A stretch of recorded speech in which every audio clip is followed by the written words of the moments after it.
Hello friend, this is Ryan Hicks of TalkToProfit.com, and for this Reseller Friday I want to talk to you about what are you doing differently as we begin this year to improve upon what you did last year.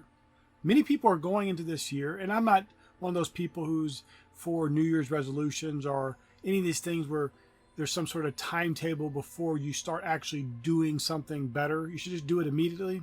But it can be somewhat of a road sign kind of pointing to where you're going.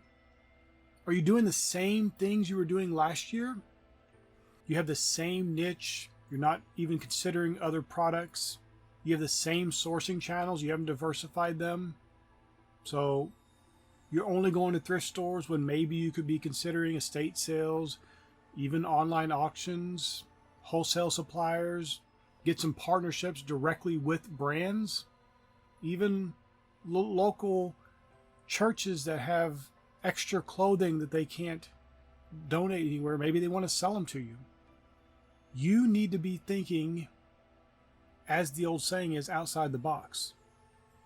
You can't just rely on what you've been doing, the way you've been approaching life, the way you've been approaching your reselling business, because the best you can hope for doing that is the results you've already been getting. Maybe a little bit of improvement, but not a whole lot. Now, I'm not telling you just change everything and just completely start over from scratch. Of course not. Maybe you need to do that. If your business is a disaster, that might be something you need to do. But there are opportunities available to you. And I'll link in the description to a good brother, Bo Johnson, who has a video talking about AI and how to research. And it's a great video. I was going to make a video about it, very similar video. And his video is just good. So I'd rather you just watch his video after you're done watching this video. But AI is a great tool you can use too to improve your knowledge. Because here's one of the things that many people don't really have is an expert level of knowledge in their reselling business. They may even be niched down to a certain type of product. Maybe they're only selling clothing. Maybe they're only selling shoes.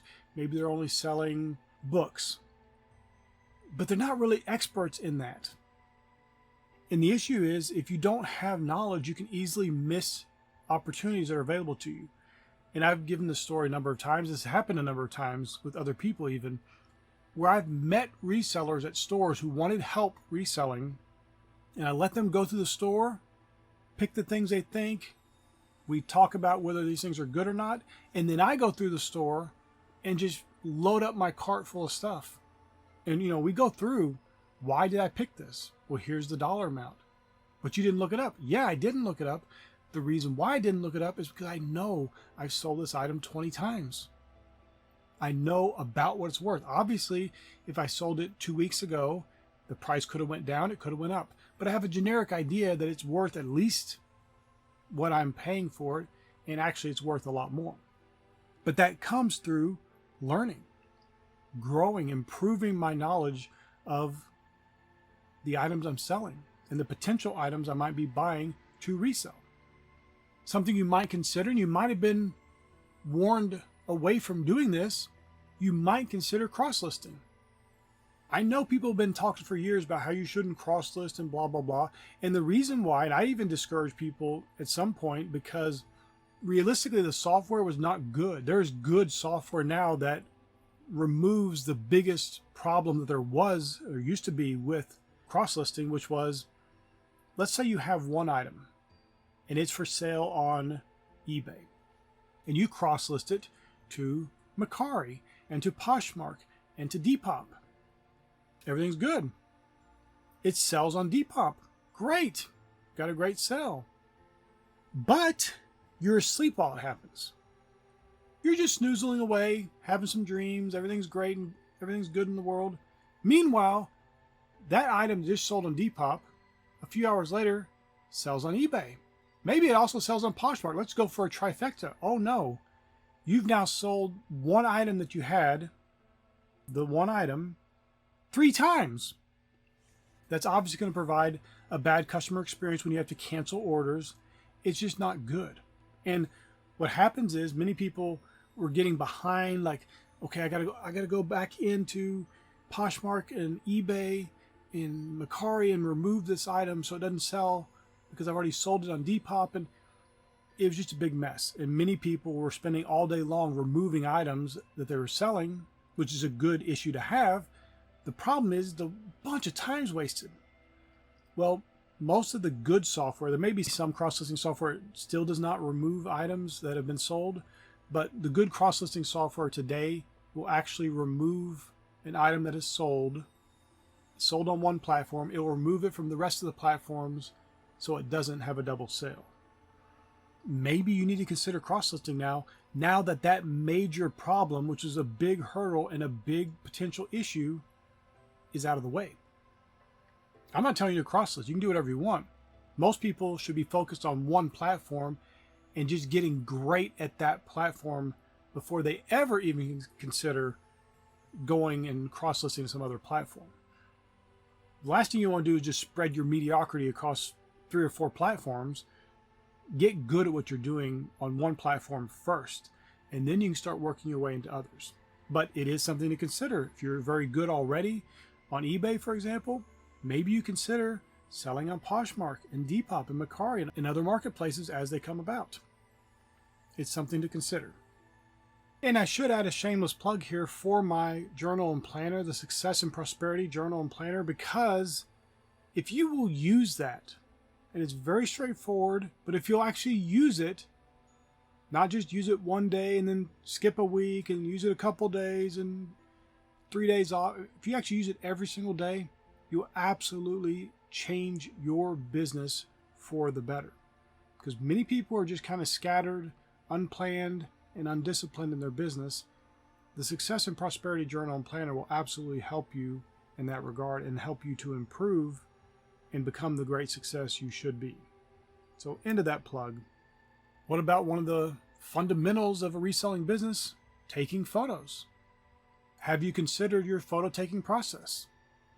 I know people who take photos with their phone, which is perfectly fine, and then they send those photos to themselves via email, and then they go to their email on their desktop computer and download the pictures and then start making the listings. That's a lot of extra steps for no benefit. Now, I encourage people to get a standalone camera. I will put a link in the description to the camera I use. It's a really good camera. And please learn from my mistakes. I bought so many cheap cameras. And by cheap, I mean they're like $60 to $100 range. Not like dirt cheap, but they're cheap. And they took horrific pictures. Or maybe they took all right pictures, but the autofocus was so slow that it just added minutes upon minutes to the photo taking process. The camera I recommend, and I'll put it in the description, is so good. It takes such good quality pictures, autofocuses quick. It'll save you a bunch of time. But if you're just using your phone, which is perfectly fine, here's something you do. For example, on eBay, you could take the pictures on your phone and create the listing on your phone. You don't have to finish it on your phone, because I know there are parts of the listing that are not even available when you're trying to list on the eBay app for whatever reason. Now, hopefully they'll eventually become possible. Like if you have an electronic item, you take a video showing it working, you can't upload the video via the app for whatever reason. I'm sure that'll be corrected eventually, but it's been that way for a year or more. Whenever they launched video, it's been that way. So until then, and you got to finish up the listing on your desktop or your tablet or whatever where you can upload it.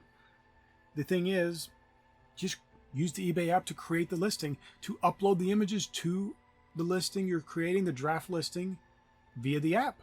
And then you can finish it up. You can just save for later and finish it up on your desktop. And you got the images uploaded to your listing ready to go. You don't have to transfer them to yourself or do any other obstacles and hurdles that do not benefit you and actually take away a lot of time. Because any time you can save that's being wasted on this processing, transferring files, emailing pictures to yourself, all this stuff, any time you can save can be directly used to list more items, which will theoretically get you more sales. And that, of course, will make you more profit. Something that doesn't get mentioned often, but is something to consider, is How can you in this new year, increasing yourself and improving everything you're doing, improve your customer service? Some resellers have bad customer service. They don't even respond to you. I've had people I'm going to buy from, and I ask them a question about the item, and they don't respond. Not at all. Nothing. If that's you, you need to correct that immediately. It doesn't take much time. I get a lot of communication through the various platforms I sell on, and it only takes a few minutes a day, maybe at most like 10, 15, maybe 30 minutes a day at most.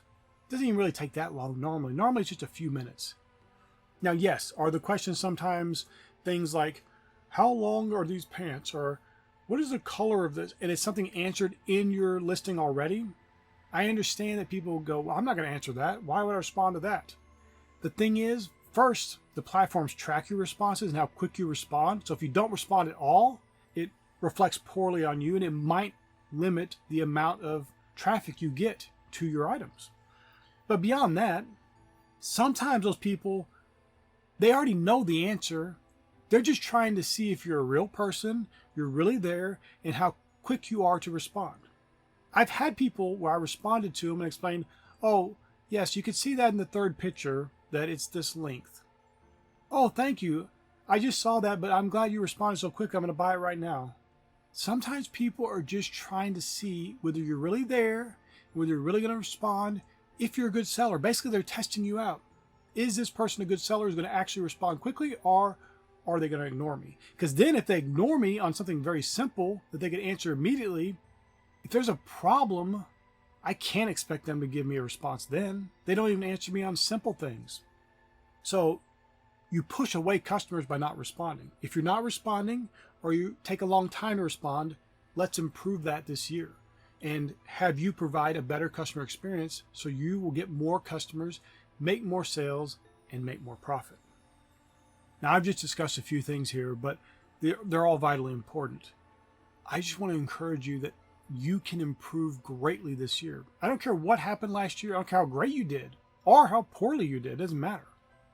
What are you going to do this year? And even if you did great, you did excellent last year, is that the best you want to do? Or do you want to do even more? Do you want to improve even more and increase your business and grow your business even more? Most resellers want to grow their business more. And you can't do that if you stay stagnant, doing the same things, expecting better results with the same amount of effort and the same exact processes. Something has to change there for you to get better results. And you can do that by just taking a few little things here and there that I've given in this video and running with them, and you'll improve your business dramatically. Just diversifying your sourcing channels, that alone can dramatically improve your business, because you might find some little thrift store you never heard of. Go on Google Maps, Apple Maps, any kind of map service, and search for thrift stores near me or resale shops near me, whatever it may be called in your area. See what pops up. There's a thrift store I didn't know about, and it's been there for years. And that thrift store has made me tremendous amounts of money.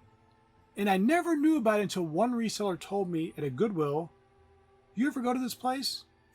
I'm like, what is that? Oh, it's a thrift store. I never heard of it.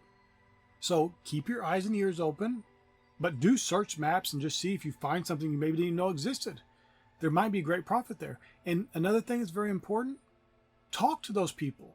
People who own shops or own thrift stores, make deals with them. You'd be surprised how many times, even in corporate thrift chains, I've gotten managers to give me great deals or take me to the back and show me new product that came in and ask me if I want it because they knew it would be something I would like.